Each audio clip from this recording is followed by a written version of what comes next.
So hello everyone. तो start कर रहे हैं आज हम अपना यूट्यूब प्रैक्टिस सेशन का फर्स्ट लेक्चर। तो इसमें आज हम कुछ इंपॉर्टेंट क्वेश्चंस इंजीनियरिंग मैकेनिक्स के रिलेटेड डिस्कस करेंगे। तो मैं आपको ये पीडीएफ भी हमारे Telegram channel Jammu engineering institute पे आपको मिल जाएगी। तो स्टार्ट करते हैं। तो देखो, सबसे पहले क्वेश्चन बोल रहा है how many method can be use to find resultant of a parallel force.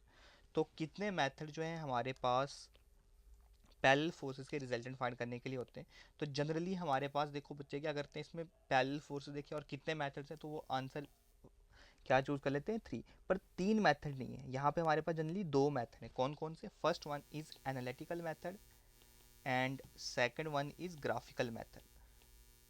जो एनालिटिकल मेथड है इसके फर्दर 3 टाइप्स होती हैं, जिसमें फर्स्ट बोलते हैं हम triangle law of vector, parallelogram law of vector and polygon law of vector. तो एनालिटिकल के 3 हैं बट जनरली कितने हैं हमारे पास? 2। सो इसका जो अप्रोप्रिएट ऑप्शन आएगा दैट इज सी पार्ट। तो देखो यहाँ पे मैंने स्लाइड भी है जो है बुक की अटैच कर रखी है कि कितने मेथड्स है हमारे पास रिजल्टेंट फोर्स को फाइंड करने के लिए। That is 2 method. First is analytical method and second is method of resolution, या इसी को आप बोलते हो ग्राफिकल मेथड। तो आई होप आपको बेसिक आइडिया जो है वो लग गया कि कितने मेथड्स होते हैं हमारे पास रिजल्टेंट फोर्स फाइंड करने के लिए। अब नेक्स्ट क्वेश्चन है, ये देखो ये बहुत अच्छा क्वेश्चन है। इसको मैं सॉल्व करने के लिए आपको शॉर्ट ट्रिक बता दूंगा एक। तो बोल रहा है two forces act at an angle of 120, the bigger force is 60 degree, sorry 60 newton, and the resultant is perpendicular to the smaller force. Resultant जो है वो स्मॉलर के परपेंडिकुलर है। What is the value of F? तो मान लेते हैं अगर ये हमारे पास एक स्मॉलर फोर्स है, लेट इट बी एफ, इसके साथ जो है वो एक बड़ी वाली फोर्स है, इसको मान लेते हैं कितना, मैग्नीट्यूड 60 न्यूटन। दोनों के बीच में एंगल है 120 डिग्री। यहाँ तक क्लियर है? इसके बाद बोरा जो रिजल्टेंट है वो परपेंडिकुलर है स्मॉलर फोर्स के। तो हमने स्मॉलर फोर्स ये मान रखी है, तो लेट इट बी परपेंडिकुलर, तो ये परपेंडिकुलर आ जाएगा।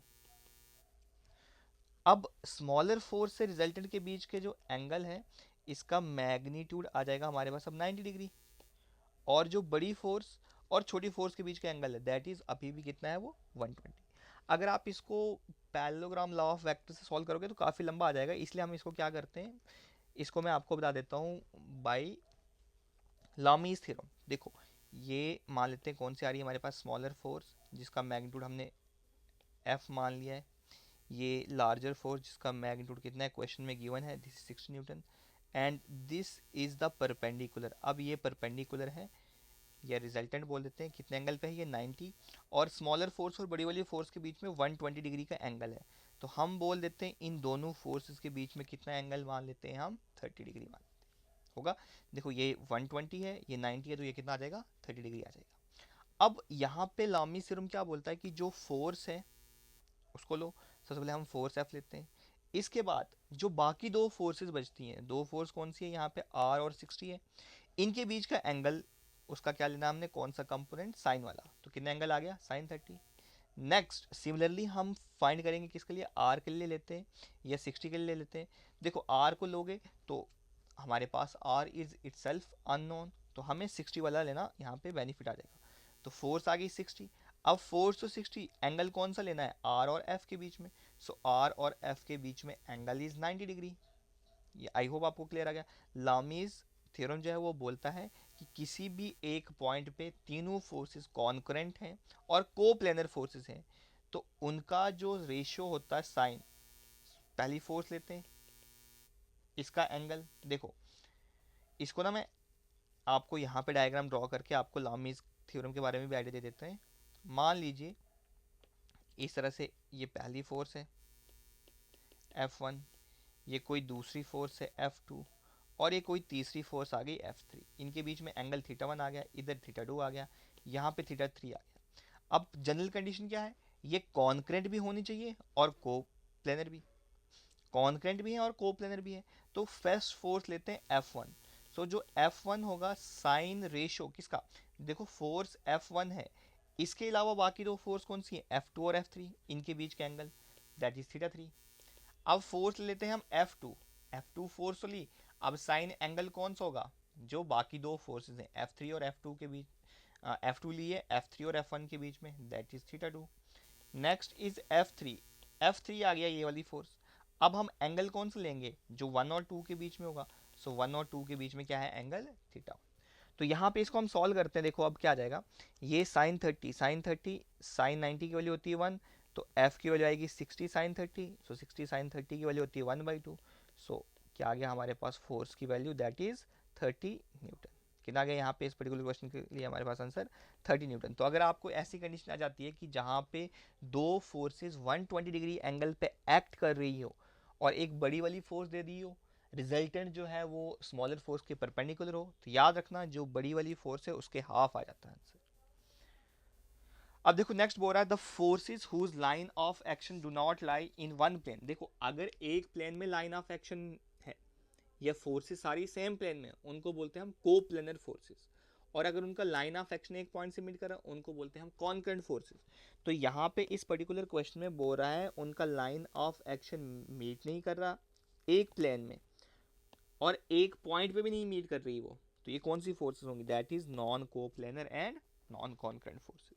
तो देखो कोलिनियर फोर्सेस जिनका लाइन ऑफ एक्शन जो है वो सेम आ जाता है, कोप्लेनर जिनका प्लेन क्या आ जाता है सेम, जैसे एक्स वाई प्लेन में है, वाई जेड प्लेन में है, तो सेम प्लेन आ जाएगा। अब इसमें पैरेलल भी हो सकती हैं, उनका मैग्नीट्यूड सेम भी हो सकता है या सेम ना भी हो, ठीक है। अब सेम प्लेन में है, सेम लाइन ऑफ एक्शन है, दैट इज कोप्लेनर कॉन्करेंट। अब कोलिनियर है, देखो सेम लाइन ऑफ एक्शन कुछ इस तरह से आ जाएगा, मैं यहाँ पे ड्रॉ कर तो कुछ इस तरह से इनका सेम लाइन ऑफ एक्शन आ जाएगा। ये मान लेते हैं एक फोर्स, ये दूसरी, तो क्या ये टग ऑफ वार की तरह है। तो यहाँ से आप इसकी एग्जांपल्स भी याद रख सकते हो कि इसकी क्या एग्जांपल आ गई, टग ऑफ वार। इसी तरह से आपको यहाँ पे ये सारी एग्जांपल आप देख सकते हो।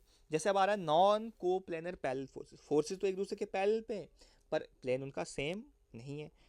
अब आ रहा है नॉन को प्लेनर कॉन्करेंट फोर्सेस, मतलब लाइन ऑफ एक्शन एक पॉइंट से पास कर रहा है पर प्लेन उनका सेम नहीं है।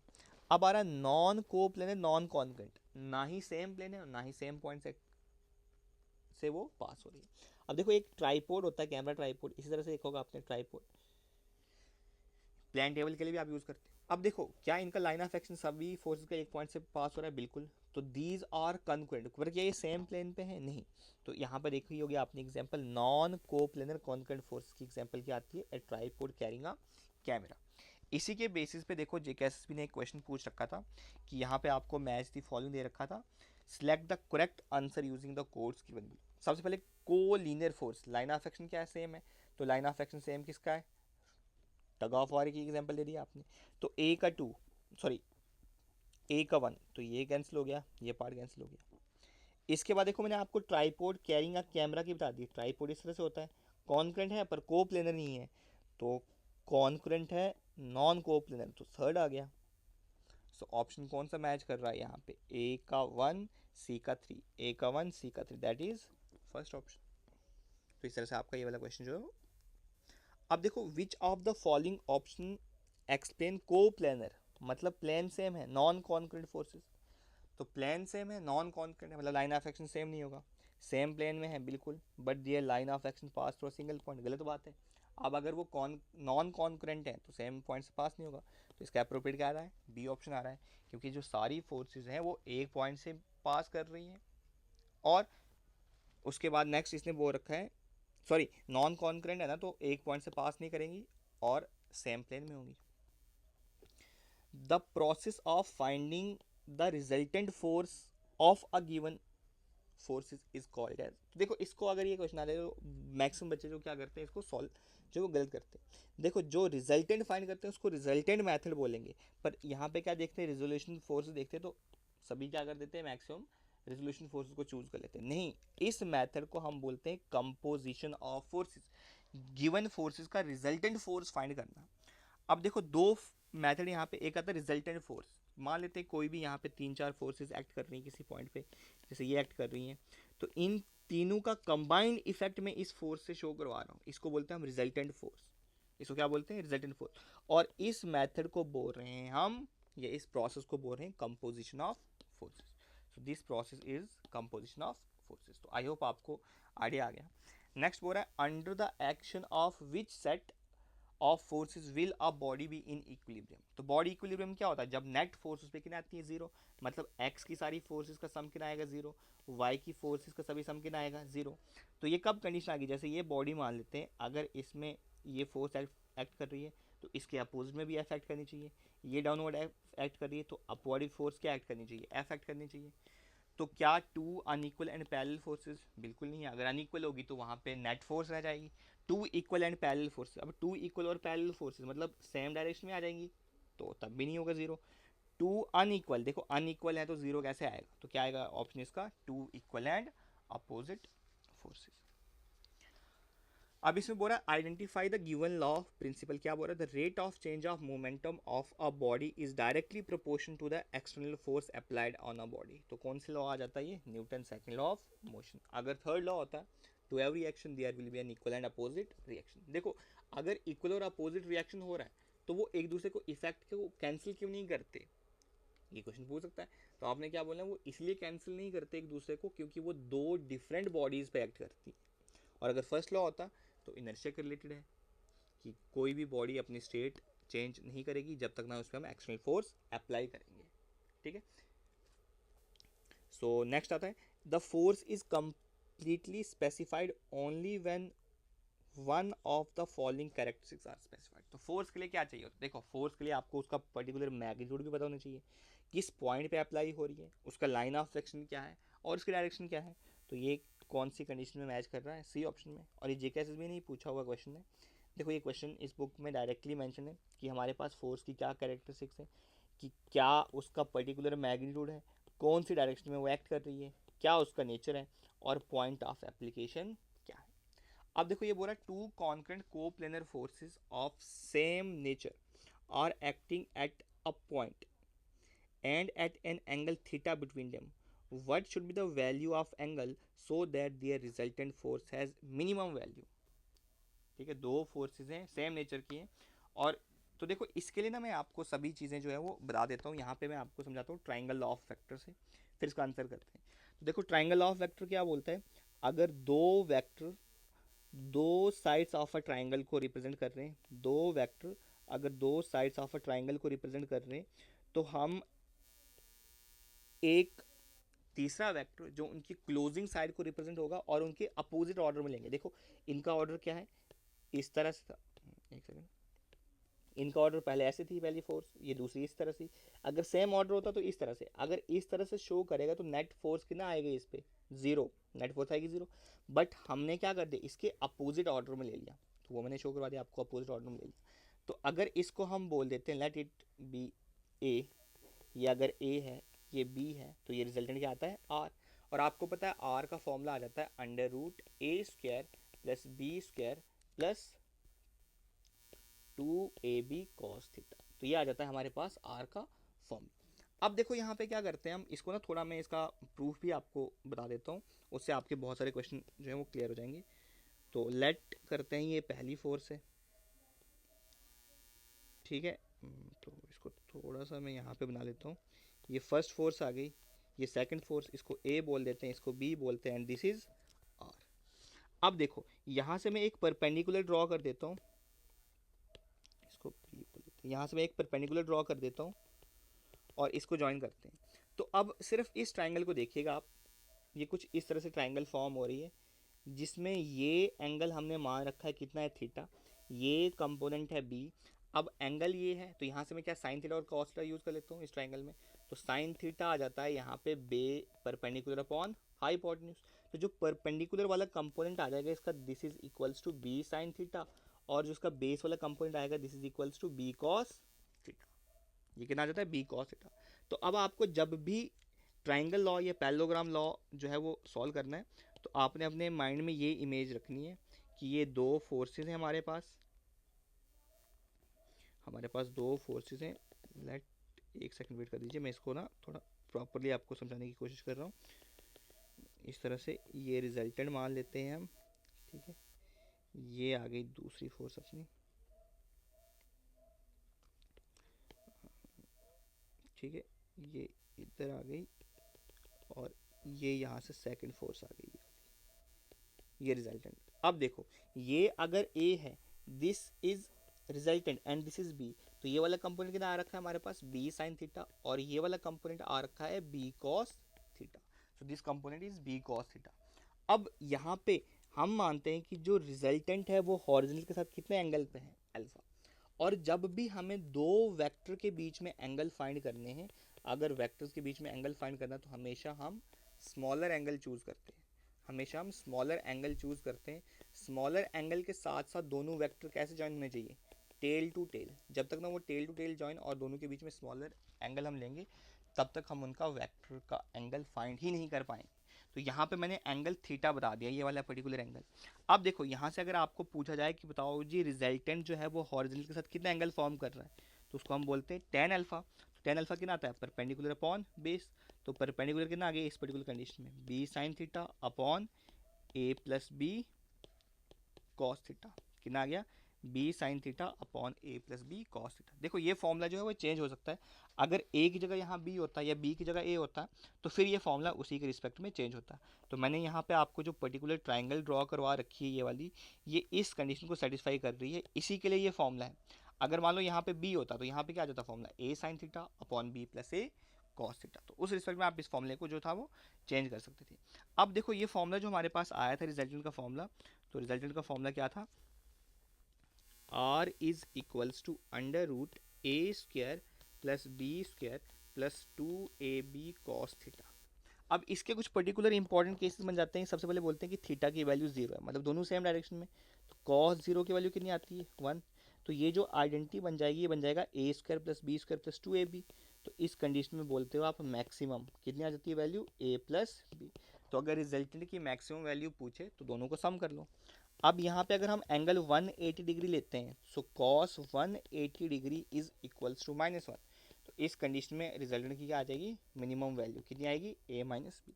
यहाँ पे वैल्यूज पुट कर लोगे, ये बन जाएगा a square plus B square minus two A B cos theta. Then अगर यहाँ पे हम थीटा जो है वो 90 डिग्री कंसिडर करते हैं, so cos 90 is equals to 0। तो रिजल्टेंट जो आएगा वो आएगा अंडर रूट ए square plus B square. Simply मतलब आप बोल सकते हो इसको कि जैसे हम क्या सॉल्व कर रहे हैं, पाइथागोरस थ्योरम को सॉल्व कर रहे हैं। अब इसी कंडीशन में आपको ये क्वेश्चन पूछा था, क्या पूछा था कि दो कॉन्क्रीट कोप्लेनर फोर्सेस हैं, उनके बीच में बताइए रिजल्टेंट हम जब फाइंड कर रहे हैं तो मिनिमम वैल्यू कितने पे आएगी। So minimum value is at an angle of 180 degree. ठीक है, तो मिनिमम कितने पे आती है, 180। ये था कंडीशन एडिशन के लिए। अब देखो एडिशन के लिए मान लेते हैं हमारे पास दो फोर्सेज हैं, एक फोर्स ए है और दूसरी फोर्स भी ए है, तो इनका रिजल्टेंट आर आ रहा है। तो हमें इस केस में रिजल्टेंट की डायरेक्ट वैल्यू अगर फाइंड करनी है तो मैं आपको मेथड बोलता हूँ कि ये फॉर्मूला आएगा 2a cos theta by two. क्या आएगा, 2a cos theta by two. अब थीटा क्या है, दोनों वेक्टर के बीच में एंगल। अगर मान लेते हैं थीटा की वैल्यू 90 है तो रिजल्टेंट की वैल्यू आती है a रूट टू। देखो 90 पुट करोगे, 90 का हाफ कितना आता है 45, 45 की वैल्यू पुट करेंगे तो आ जाएगी वैल्यू a रूट टू। अगर थीटा की वैल्यू जो है मैं वो 60 डिग्री पुट करता हूँ तो रिजल्टेंट की वैल्यू आती है ए रूट थ्री। और अगर थीटा की वैल्यू में 120 डिग्री पुट करता हूँ तो रिजल्टेंट की वैल्यू कितनी आ जाती है ए। तो ये याद रखना, अगर पूछे कि बताओ किस एंगल पे ये 120 डिग्री पे दोनों सेम मैग्नीट्यूड की फोर्सेज हैं तो उनका रिजल्टेंट कितना होगा, तो दोनों सेम जो फोर्सेज हैं उसी के मैग्नीट्यूड के बराबर क्या आएगा रिजल्टेंट। ठीक है, तो ये कंडीशन मैंने आपको बता दी। शॉर्टकट क्या था, 2s cos theta by two. अगर यहीं पे पर्टिकुलर कंडीशन में सब्ट्रैक्शन ऑफ वेक्टर पूछा होता तो सब्ट्रैक्शन के लिए रिजल्टेंट कैसे फाइंड करते हैं हम, under root A square plus B square minus two A B cos. देखो इसका भी एक प्रॉपर डेरिवेशन होती है, बस मैं उस पर नहीं बता रहा आपको, जस्ट बेसिक आइडिया दे रहा हूँ यहाँ पे। अब यहाँ पे पहली कंडीशन आती है कि जब थीटा की वैल्यू है 0 डिग्री, अगर कॉस जीरो है, कॉस जीरो है वैल्यू कितनी आती है 1, तो उस कंडीशन में कितने आ जाएगी ये वैल्यू। ये देखो यहाँ पे जो अब हमने एडिशन सॉल्व किया था वहाँ पे 0 पे वैल्यू क्या आ रही थी, मैक्सिमम। बट यहाँ पे सब्ट्रैक्शन के केस में रिजल्टेंट की क्या आएगी, minimum value, that will equals to a minus B. अगर 180 डिग्री है तो cos 180 डिग्री होता है -1। तो इस कंडीशन में रिजल्टेंट की क्या आती है, maximum value, that is a plus B. और अगर थीटा की वैल्यू 90 डिग्री है तो रिजल्टेंट को सॉल्व कर सकते हैं बेसिकली पाइथागोरस थ्योरम के साथ। अब अगर यहाँ पे सब्ट्रैक्शन के केस में भी दो वेक्टर बराबर है, मतलब a और b बराबर है, तो हमें रिजल्टेंट फाइंड करना है। तो फॉर्मूला आता है यहाँ पे 2a sine theta by two. तो आप इस फॉर्मूले की हेल्प से यहाँ पे भी क्या कर सकते हो, रिजल्टेंट फाइंड कर सकते हो। और यही फॉर्मूला अगर सर्कल की कंडीशन है, ठीक है, अगर सर्कल दे रखा है ये, इसमें अगर आपको डिस्प्लेसमेंट फाइंड करना है, सर्कल के केस में क्या फाइंड करना है, डिस्प्लेसमेंट, तो इस पर्टिकुलर कंडीशन में भी यही फॉर्मूला आप जो है वो यूज़ कर सकते हो, that is 2a sine theta by. तो आई होप आपको, हाँ थोड़ा ये लंबा बता दिया मैंने प्रोसेस, बट आपको आइडिया आ गया होगा। तो देखो ट्राइंगल लॉ ऑफ वेक्टर क्या है, ट्राइंगल लॉ ऑफ वेक्टर बोलता है कि अगर कोई भी दो साइड्स एक ट्राइंगल को रिप्रेजेंट कर रही हैं, या दो वेक्टर दो साइड्स ऑफ अ ट्राइंगल को रिप्रेजेंट कर रही हैं, तो उनका जो रिजल्टेंट होगा वो अपोजिट ऑर्डर में होगा और क्लोजिंग साइड होगा। अब यहीं पे अगर पैरेललोग्राम लॉ ऑफ वेक्टर आता है, पैरेललोग्राम लॉ ऑफ वेक्टर क्या बोलता है, अगर कोई भी दो वेक्टर दो adjacent side of a parallelogram को रिप्रेजेंट कर रही है, तो उनके लिए डायगोनल से क्या आता है, उनका रिजल्टेंट आ जाता है। तो उनका डायगोनल क्या रिप्रेजेंट करता है, उनका रिजल्टेंट को रिप्रेजेंट करता है। देखो उसी के बेसिस पे क्वेश्चन आ गया, पैरेललोग्राम लॉ स्टेट क्या करता है, ये बोलता है कि अगर जब भी दो फोर्सेस एक्ट करती हैं एक पॉइंट पे, या जो एडजेसेंट साइड पे एक्ट कर रही है पैरेललोग्राम पे, उनका रिजल्टेंट जो है वो किसके अलॉन्ग होगा, उसके डायगोनल के।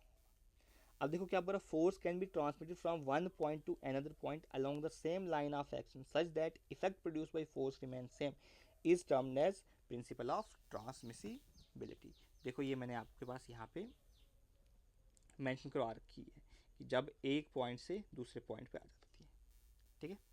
नेक्स्ट बोल रहा है, if number of forces are acting simultaneously then the resultant of these force will have same effect as that of applied force। देखो इसको बोलते हैं principle of independence of force, तो दोनों में लिख रखी है। क्या बोल, देखो if a force acting at a point on rigid body is may be considered to act any other point on its line of action provided that this point is rigidly connected. तो इस particular question के लिए principal of transmissibility आ गया, इसके लिए क्या आ गया, principle of physical independence of forces या वेक्टर बोल सकते हो, ठीक है। मतलब साइमल्टेनियसली उनका इफेक्ट रिजल्टेंट को फाइंड करना है। दोनों फोर्सेज की जो डेफिनेशन है वो यहाँ पे अटैच कर रखी है। अब बोला क्या इसमें करेक्ट है, the forces are represented by direction only in polygon law of vector, कोई आइडिया नहीं इसके बारे में, गलत बात हो रही है। फिर बोला जो ट्राइंगल ऑफ फोर्सेज है ये शो करता है resultant in same order, resultant तो अपोजिट ऑर्डर में होता है, तो बी तो गलत हो गया, तो ए और बी और बी और डी वाला गलत हो गया। फिर बोला in triangle of forces the resultant force is shown in reverse order, बिल्कुल, तो डी सही हो गया। अब देखो डी जो है वो इसी में सही है, तो सी और डी ऑप्शन आ गया, कंप्लीट क्वेश्चन सॉल्व करने की जरूरत नहीं पड़ी। अब देखो क्या बोल रहा है, if the resultant of two forces have same magnitude as either of their force, जो रिजल्टेंट है वो फोर्स के मैग्नीट्यूड के बराबर है, कितने एंगल पे होता है, so this value is equals to 120 degree. यहाँ पे देखो मैंने आपको इसलिए ये प्रूफ बताए थे मैंने कि आपको आइडिया लग जाए कि जब भी रिजल्टेंट जो है वो फोर्स के मैग्नीट्यूड के बराबर आता है और उस कंडीशन में पर्टिकुलर एंगल कितना होता है, 120 डिग्री। तो angle between two forces to make resultant minimum, minimum कितने पे आता है 180 और मैक्सिमम कितने पे आता है 0 डिग्री, सो 180 और 0 डिग्री हो गया यहाँ पे। अब देखो ये क्वेश्चन, अब जब मूवमेंट के बारे में बता दे, अगर फोर्सेस होता तो ट्रांसमिसिबिलिटी आता। तो क्या बोल रहा है, if number of coplanar forces acting on a particles are in equilibrium then the algebraic sum of their movement about any point is equal to movement of their resultant force, इसी को क्या बोलते हैं हम, वेरिग्नॉल्स theorem. सो ये आ गया। अब देखो दो फोर्सेस किसी एंगल थीटा पे एक्ट कर रही हैं, इनका रिजल्ट क्या आएगा, a square plus B square plus 2ab cos theta. So option आ गया इसका पर्टिकुलर क्वेश्चन का, बी ऑप्शन आ गया। देन नेक्स्ट रिजल्टेंट, देखो अगर ये P है, देखो यहाँ पे ध्यान से देखना क्या बोल रहा है, two forces P and Q acting at an angle theta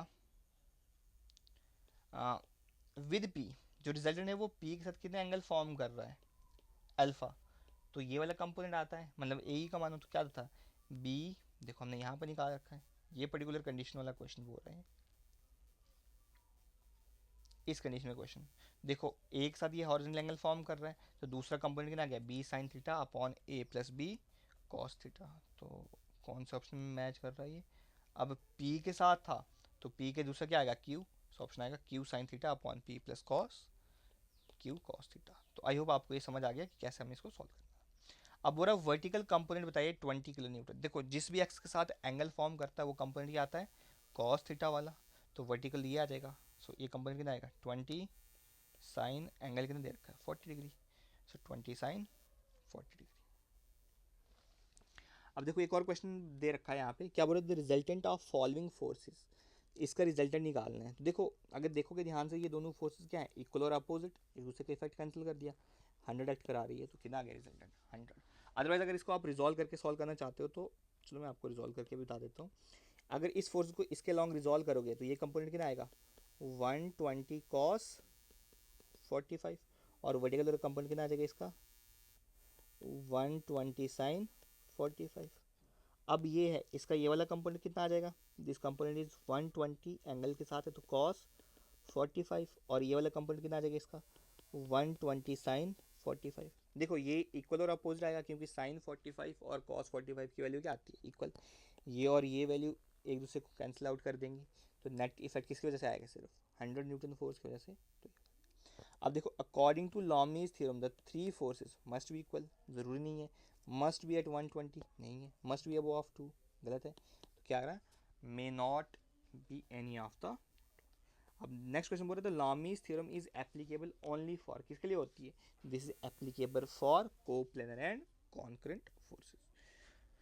तो देखो लॉमीज थ्योरम के बारे में मैंने पहले आपको बता रखा था, और यहाँ पे क्लियरली मेंशन करवा रखा है बुक में, जो लॉमी थ्योरम है किसके लिए वैलिड है, कोप्लेनर और कॉन्करेंट फोर्सेस के लिए, ठीक है।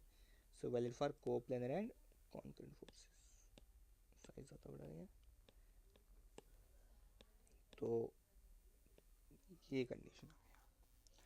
अब देखो लास्ट ये क्वेश्चन है, तो इस क्वेश्चन को मैं आपको दे रहा हूँ होमवर्क, अब आपने इसका कमेंट सेक्शन में कमेंट करके आंसर बताना। लॉमी थ्योरम के बेसिस पे देखो क्या करोगे यहाँ पे, अब ये ट्राइंगल सी फॉर्म हो रही है, हिंट दे देता हूँ मैं, ट्राइंगल फॉर्म कर रही है, एक ट्राइंगल में सम ऑफ एंगल कितना होता है 90 180, तो ये 90 फॉर्म हो रहा है, तो ये एंगल भी कितना आ जाएगा 90, ठीक है।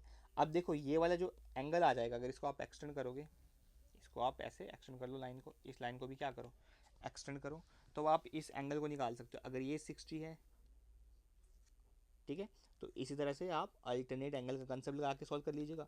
अदरवाइज यहाँ पे आप इसको ऐसे रहने दो, अब दो एंगल का सम इंटीरियर का एक्सटर्नल एंगल के बराबर आ जाता है, तो ये कंपोनेंट कितना आएगा, ये कंप्लीट यहाँ से यहाँ तक कंपोनेंट, सो ये एंगल बन जाएगा यहाँ पे 120 डिग्री। अगर ये 120 एंगल बन गया 90 210, तो ये कंपोनेंट आ जाएगा 150। तो अब ये 150 आ गया, अब आपको बस सॉल्व करना था यहाँ पे, तो आप इसको सॉल्व कर लीजिएगा और कमेंट सेक्शन में इसका सॉल्यूशन बता दीजिएगा। तो आई होप आपको समझ आया। देखो मैंने इसको आपको फर्स्ट चैप्टर में बेसिक्स बताने की कोशिश की, और उसके साथ साथ क्या उनके कंसेप्ट थे वो देख लिए। आपको अगर ये PDF चाहिए तो हमारे टेलीग्राम चैनल पे आप इसको ऑब्टेन कर लीजिएगा, ठीक है।